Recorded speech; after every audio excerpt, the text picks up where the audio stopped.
halka min oran halka Büdüyüp geldinla İzni aktardı sayam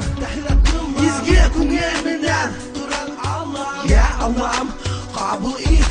dualarımın Edemden bir Hinden kılgan yan iyahi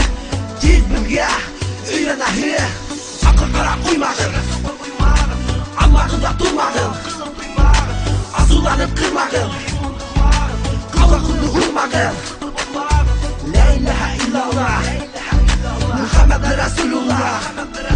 Abdüzü billahi Şeytanirracim Bismillahirrahmanirrahim Karasınlar vermez ötüp gitirler Dağında tutar yakınlar huderler Ukendar yabeler Kukulu asılır Unaklılar yavgalı Gerektir ul Doğar Yüreğine tanrıma rahat renk Buğular Barit Bildi Allah'ım barit Kıran halam barit Kıran Allah'ım barit Buğa kılam barit Bildi Allah'ım barit Kıran halam barit Kıran Allah'ım barit Buğa kılam Vakti baksa kalandı terbiye kılılsın Dünyalarla ahirette rahmet kılılsın Hem kıyamet günü nuhucaha bulunsun Allah'ı Teala'ya kastır Hayramımız bir hingegine ibadet kılabın Hem hingegine yapamın de hurayız Bizim nurayından alıp bak O din nimet Bırakanırdın yolundan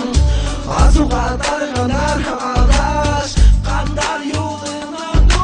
Amin ya Rabbim Doğandı kabul kıl Barit bildi Allah'ım barit Kıran halam barit Barit Allah'ım barit Buğa kılam barit Bildi Allah'ım barit Kıran halam barit Kıran Allah'ım barit Buğa kılam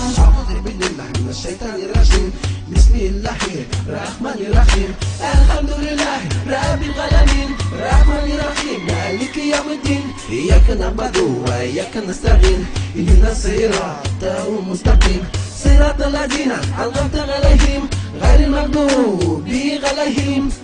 Ve lâzzâlim Amin Barit bildi Allah'ım barit Kıran halam barit Barit